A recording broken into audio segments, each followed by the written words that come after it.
You're listening to Women's Media Center Live with Robin Morgan.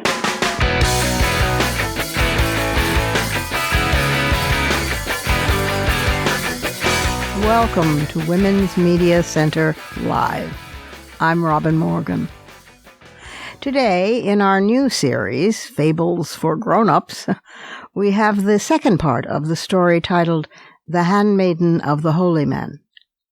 You will remember, perhaps, that we had part one last week. It was a longish story, so it became a two-parter, and if you need to go back and hear part one in its entirety again to refresh yourself, you can do one of those catch-up replays that they have on television shows. Or, on the other hand, I can, very briefly, summarize part one, which is about a very stern, somewhat judgmental, holy man who sits on a ledge in the mountains, and the handmaiden who serves him. She gathers his food in a begging bowl which she carries through the villages at the foot of the mountain, and she tends to all of his needs, which are certainly few. She doesn't even have a name, but is simply known as the handmaiden of the holy man to all the villagers in the area. Over time, she becomes gradually obsessed with questions that she herself would like to ask him, not those that the villagers put to him for his pronouncements. She wants to know, how did she come to be? She doesn't doubt that he is holy and she is not, but she yearns to know what makes him holy. She wants to know, why is she not holy? She wants to know what holiness is. She asks him these and other questions, a myriad of questions, but receives only emptiness and silence as her answer. Eventually, and sadly, she leaves. In time, and because she no longer goes to the villages, begging with the wooden bowl for him, the villagers come to believe that the holy man might never have existed. But because sightings of her in her voluntary exile are so frequent and familiar that they have also come to believe, the villagers, that his handmaiden was everywhere. And that's where we pick up our story in part two in just a moment after this break.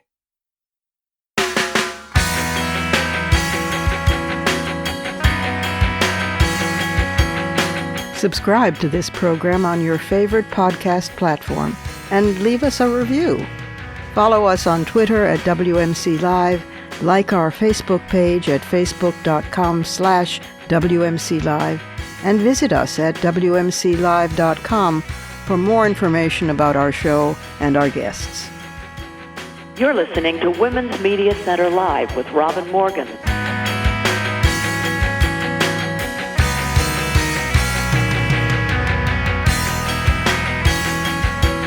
Now for The Handmaiden of the Holy Man, Part 2. One day a stranger passed through the villages in the valley. He moved slowly, staggering, leaning heavily on a staff. No one knew him, but he seemed old and fragile, and given the traditions of the valley, he was invited to share food and shelter at a house in each of the villages through which he passed. People felt touched by his humility, his gratitude for the crumbs they offered. When questioned, he replied only that he was a wanderer who had traveled much in search of a great treasure he had lost, yet had never really owned. Mystified by this answer, the villagers shrugged and left him to his secrets. A few might have pressed him further, but something in his manner, like the echo of a chord struck in mourning, restrained them. With considerable effort, he shuffled on, as if toward a destination. Not all the concerned remonstrances of pitying villagers, not all their generous offers for him to remain with them, for after all, how long could such a frail old man last? Nothing could detain him. He came finally to the village nestled at the foot of the mountain, and rested the night there, again welcomed as strangers should be welcomed. Yet when dawn broke, the children of that house, rising early to peek at the visitor, found him gone. They ran to tell their parents, who thought it strange, but shrugged sleepily before yawning into their morning chores. It wasn't until the sun was well up in the sky and people were bustling about their daily tasks that someone happened to glance up and shout to the others, "Look, halfway up the old mountain path. It's the stranger." Indeed, far up the slope, his back as twisted as the path, the stranger could be seen, wending his way up the mountain as if he were being driven by a force stronger than his feeble body could contain. Alarmed for the old man, who must have lost his senses, his way, or both, some villagers dropped what they were doing and ran toward the mountain path. But he was too far above them for their shouts to reach his hearing. So a small group began to climb after him, some of its members irritated at this interruption of their routine, and others grateful for it. They were certain they could overtake him quickly, for they were hardy people in the fullness of life, and he was a barely fleshed skeleton. But with each turn of the path he was further ahead of them than before, and soon they realized that they might have to climb all the way to the top before reaching him. And so they did. But when the villagers breathlessly stumbled toward their destination and rounded the last curve of the path before the highest mountain ledge, they stopped, dazed at the sight that awaited them. Not one, but two old people sat on the outcropping, talking quietly. Just behind them, a bit further back in the overgrowth, stood a small cabin, its thatched roof spreading shade from the intense sunlight over what looked to be a little garden that put forth rows of vegetables and flowers in jaunty defiance of the stony mountain soil. The villagers stared in amazement, glancing back and forth from garden to hut to the two elders, deep in conversation. Then, perhaps because the surroundings provoked a dim recognition, the village midwife spoke up. "It's the Handmaiden," she gasped. "The Handmaiden of... Oh, and him, he's the holy man." The stranger turned from his conversation to the villagers, showing them a face blasted by awe. "I am only a poor stranger here," he cried. "But this," he gestured toward his venerable companion, "is a holy woman." A low laugh spun itself out from the woman, a laugh as strong and nubbly as the wool of a mountain sheep, a laugh that wrapped them all, stranger and villagers alike, in the safety of its warm folds. "No, no, no, my friends," she said, shaking her head in disappointment, but still laughing, an irrepressible music to the words she almost sang.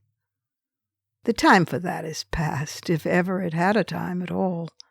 We are each as holy as we dare comprehend ourselves to be."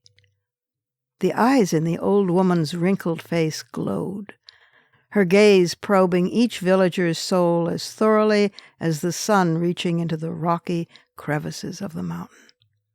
"You see," she went on, in a voice as excited as that of a child presenting a gift labored on by hand for a long time, "there is nowhere any of us are not holy."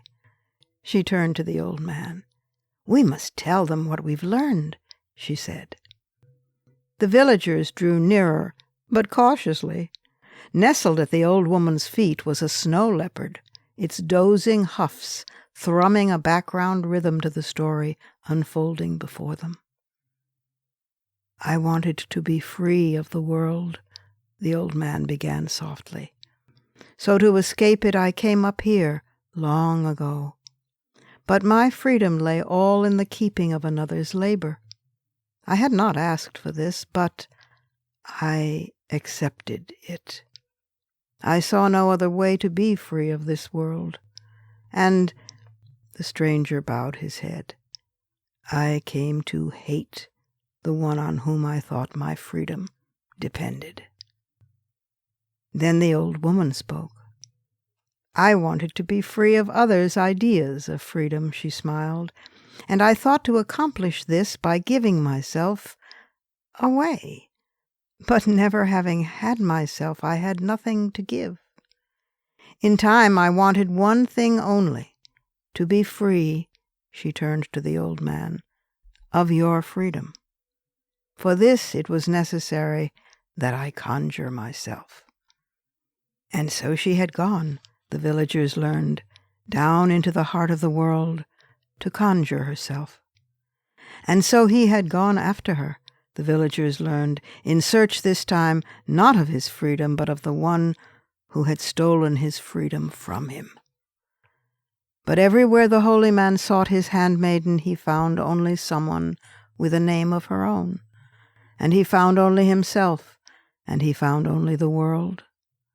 Homeless, he saw those rooted to one place. Possessing no goods, he saw those bound to their possessions. Drifting at will from village to town to city, he saw the faces of those staring fixedly through prison bars. Lacking family of blood or choice, he saw those who live and die with people to whom they cling from fear or loneliness, lust or habit, calling it love. Aging, he saw the young trapped in impatience, the mature enslaved by immediacies, the old shackled with regrets. He learned that no living thing was free, and this bitter knowledge released him from his search for freedom and for the one who had taken freedom from him. It also unspooled in him a connection, a thread between himself and everyone in this shared predicament, whether they knew it was a predicament and was shared or not. At last he decided to return to the mountain ledge, expecting nothing and no one to await him or recognize him, there to die in the place where he first lost the freedom that had never been his. All this time, the woman who had been called the handmaiden of the holy man had gone in search of the self she was conjuring, the self beyond the self who would be free of the idea of freedom.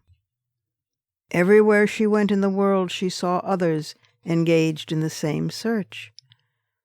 She saw a pair of condemned men being marched to their execution in chains, stretching their faces up into a spring rain.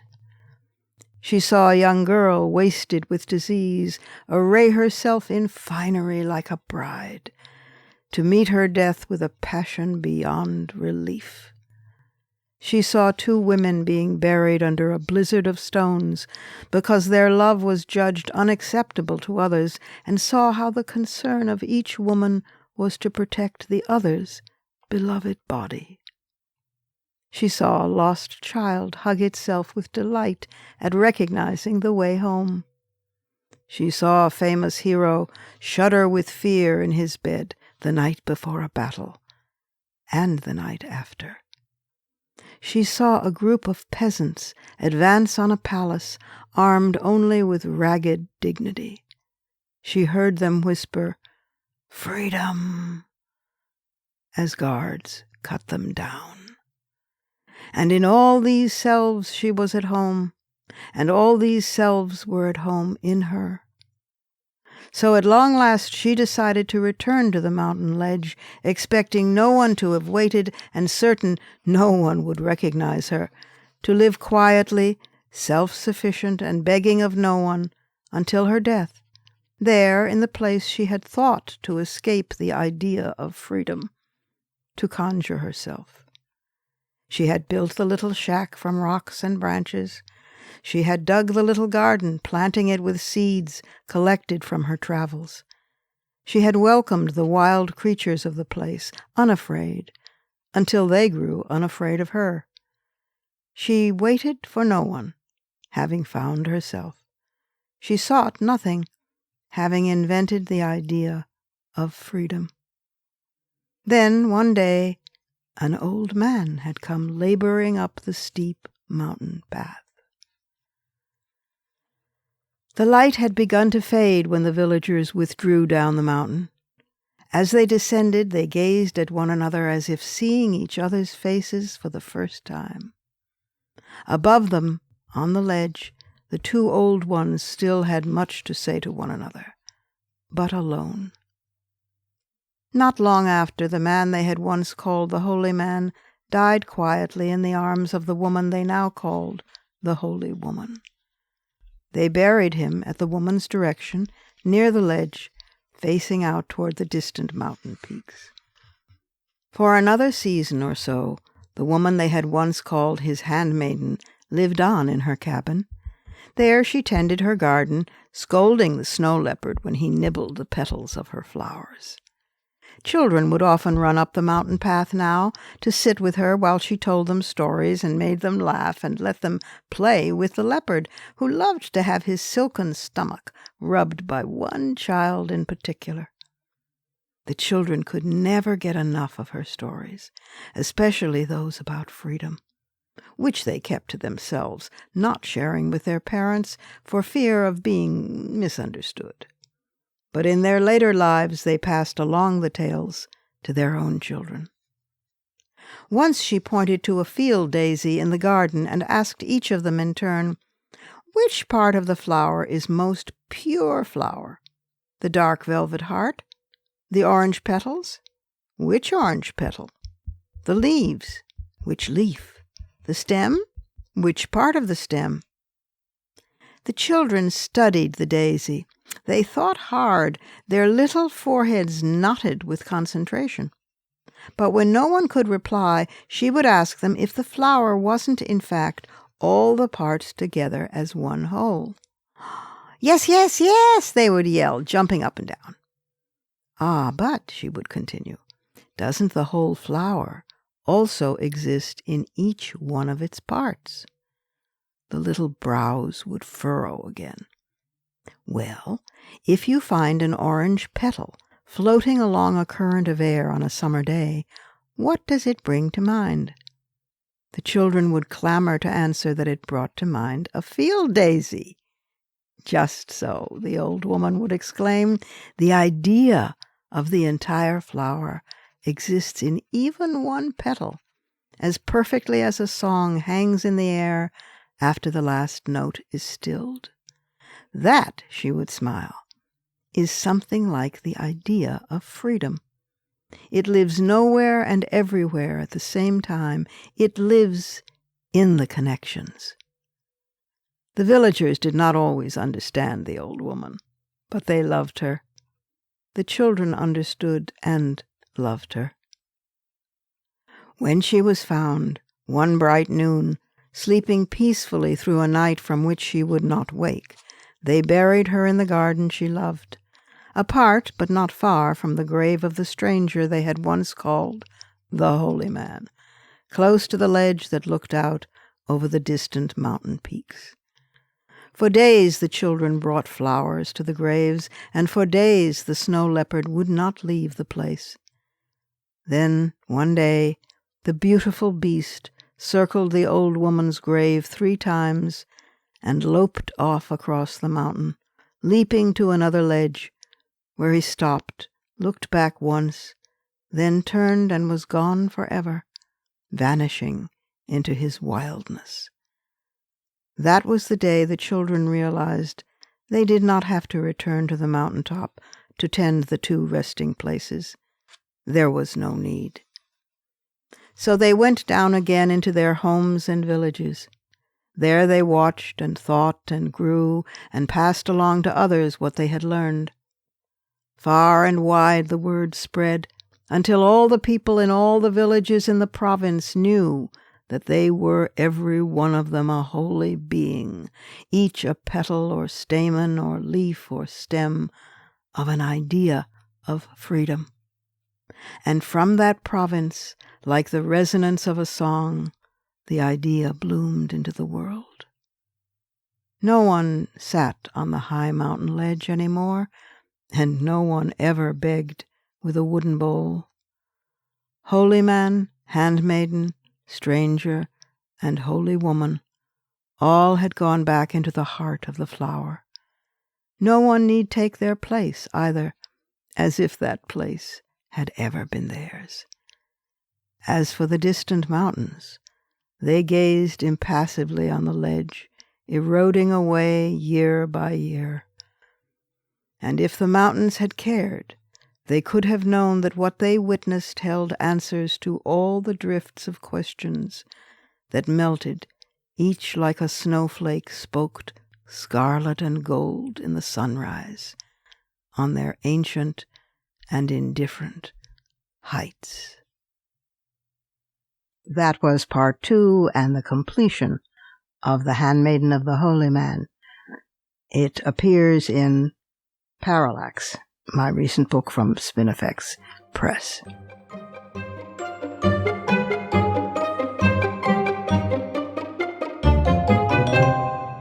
And that's our show for this week. We'll be on hiatus next week. You can follow me on social media at The Robin Morgan. You can check out my blog at robinmorgan.net, and you can find my new novel, Parallax, and my just-out new book of poems, Harvesting Darkness, wherever books are sold. Portions of this program were taped earlier. Views expressed here do not necessarily represent the WMC. Here's the family for Women's Media Center Live. Executive producer, as well as founding and sustaining sponsor, Regina K. Scully. WMC president and co-executive producer for this program, Julie Burton. I'm Robin Morgan, your producer and host. Thank you for being with us. Join us next time on Women's Media Center Live.